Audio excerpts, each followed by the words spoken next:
አልፈልግም ሕይወቴን ለወጥከው ወድሃለው አልከኝ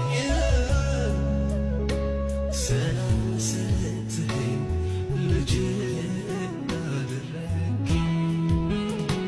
ሕይወቴን ለወጥከው ወድሃለው አልከኝ ሰላም ሰጥተኸኝ ላይ ምርጫ ነው በቃ የተቀመጠው። ባነበው ደስ ይለኛል ወደ እኔ ቃል ከመግባቴ በፊትና እሷ ስታነበው ይገርመኝ ነበር። ያልሄደ ይልና በቃ አለመሄድ ምርጫ ነው፣ መሄድም ይችላል ማለት ነው። ይሄ ሰው በክፎች ምክር መሄድ ይችላል፣ አለመሄድም የራሱ ምርጫ ነው፣ የዛ ሰው ምርጫ ነው በቃ። እንደገና ደግሞ በኃጢአተኛ መንገድ ያልቆመ መቆም አለመቆም ምርጫ ነው በቃ ለሰው ልጆች። በዋዘኞች ወንበር ያልተቀመጠ ይህም ምርጫ ነው እና ነገር ግን በእግዚአብሔር ሕግ ደስ ይለዋል፣ ሕጉንም በቀንና በሌሊት ያሰላስላል። እርሱም በውሃ ፈሳሽ ዳር እንደተተከለ ፍሬዋን በየቀኑ እንደምትሰጥ ቅጠል እንደማይረግፍም ዛፍ ይሆናል። የሚሰራው ሁሉ ይከናወንለታል። ክፉዎች እንደዚህ አይደሉም፣ ነገር ግን ነፋስ ጠርጎ እንደሚወስዳቸው ትቢያ ናቸው። ስለዚህ ክፉዎችን በፍርድ ኃጢአተኞችንም በጻድቃን ማህበር አይቆሙም። አሌሉያ! ለካ ምርጫ ሪዛልት አለ። በጣም እገረም ነበር ስለ ምርጫና እያንዳንዱ የምናደርጋቸው ምርጫዎች የሆነ ውጤት አላቸው። እዚህ ላይ አሁን ውጤቱን ይናገራል። እንዲህ ቢሆን እንዲህ ቢሆን እንዲህ ቢሆን ይልና ግን ሰው ለመረጠው ነገር ውጤት አለ እና ዘፍጥረት 2:16 እና 17ን ስታዩ እግዚአብሔር በገነት ያለችውን ዛፍ እንዳትበሉ፣ ይችን እንዳትበሉ፣ ሁሉም ብሉ አለና ይችን እንዳትበሉ ብሎ ትእዛዝ ሰጠ። ከዛ ፍሬዋም አለች፣ እነሱም አሉ፣ ሌላም የሚበላ ነገር ብዙ አለ። ምርጫው እነሱ ነው እንግዲህ። ወይ እንገደዳለን ለማለት ወደን ሳይሆን አንዳንድ ጊዜ ህይወት ራሱ ያስገድደናል እንድንመርጥ ማለት ነው። እና አብርሃም ሎጥን አስገደደው ምረጥ አለ።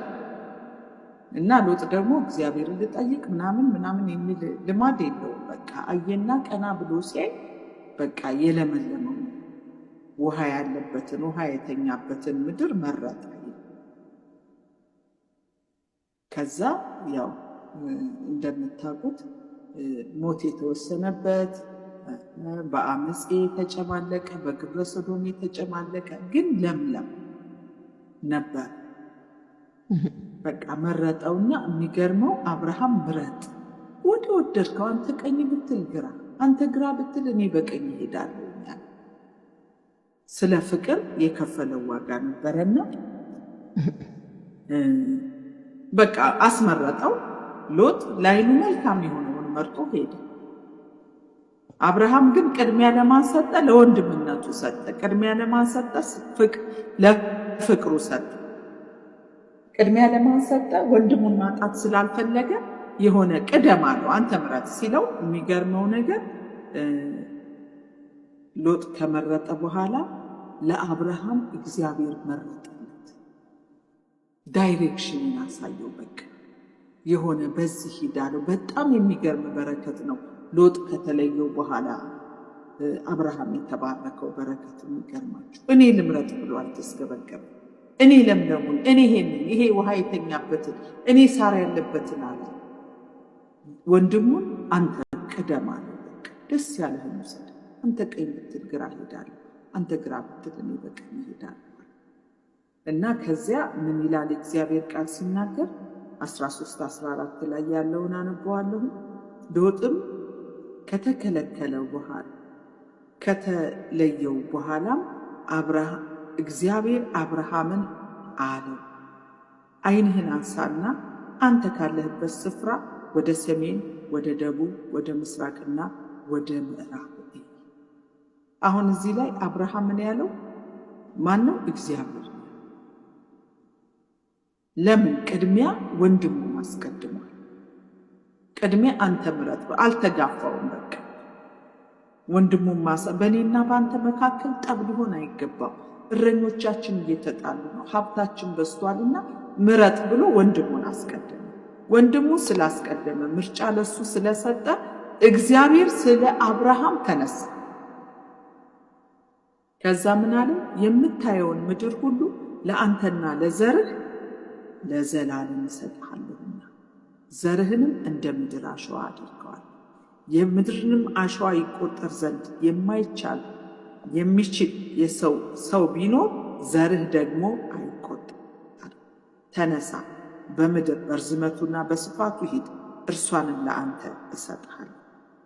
አብርሃምም ድንኳኑን ነቀለ፣ ወጥቶም በኬብሮን ባለው በመምሬ አድባር ተቀመጠ። በዚያም ለእግዚአብሔር መሠዊያን ሠራ ይላል። ሁለተኛ እነዛ ሞት ያለበት አትብሉ የተባለውን በልተው መረጡ። በቃ አትብሉ የተባለውን መረጡ፣ ሞት እንትና። አብርሃም ደግሞ ትንሽ ቆይተን እናያለን ሎጥ እንዴት አይነት ችግር ውስጥ እንዴት አይነት መከራ ውስጥ እንዳለ ማለት የዓይን አምሮታችን ስሜታችን ወደ የት እንደሚወስደን አናቅም። ዛሬ ምን ልንመርጥ በቃ ግድ ተብለን ምን አለ ምርጫ? ጌቱን ዓይናችን ወደ የት ያደላል? ወደ ዘላለም ወደ ሆነው ነገር ያደላል ወይስ ጊዜያዊ ስሜታችን ያሸንፈናል? ወይስ ጊዜያዊ የዓይን አምሮታችን ያሸንፈናል? ወይስ እሱን ገተን ወንድሜ ይቅደም እህቴ ይቅደም ወይም የእግዚአብሔር ሐሳብ ይቅደም እሱ ያዘዘን ይቅደም ብለን በሕይወት እንቀጥላለን? ጌታ ይጠብቅ። ሶስተኛ ያየው ኢያሱ 24:15 ላይ ምን አላቸው? የምታመልኩትን ዛሬ ምረጡ፣ እኔና ቤቴ ግን እግዚአብሔርን እናመልካለን። አይገርምም? ለካ አምላክ ይመረጣል። አሜን። አምላክ ይመረጣል። ክብር ለእግዚአብሔር። ለካ አምላክን መርጦ ማምለክ ይቻላል። ኢያሱ ምን አላቸው? የምታመልኩትን ዛሬ ምረጡ። በዓለም አምላክ መስሎ ቢሰማችሁ ይላል አምልኩት በቃ። እኔ ግን አለ ሃሌሉያ። እነዛ በዓል በሚሉ መካከል ሪስክ ወስዶ ማለት ነው። በቃ በመተማመን ሁኑ፣ እኔና ቤተሰቤ ግን ብሎ ቤተሰቡን ይዞ ኃላፊነት ወስዶ እኔና ቤቴ ግን እግዚአብሔር እናመልከዋለን። ዛሬ እንድንመርጥ አምላክም እንድንመርጥ እንጠየቃለን። ገንዘብ አምላክ ነው ወገኖች፣ ዘር አምላክ ነው አይደለም? የሆነ ሚዲያው አምላክ ነው። ጊዜያችሁን አንጡ ይላችኋል፣ ብራችሁን አንጡ ይላችኋል፣ ስሜታችሁን አንጡ ይላችኋል። ብዙ አምላክ የሆኑ ነገሮች አሉ። እዚህ ላይ ግን እያስወጣና የምታመልኩትን ዛሬ ምረጡ አላቸው።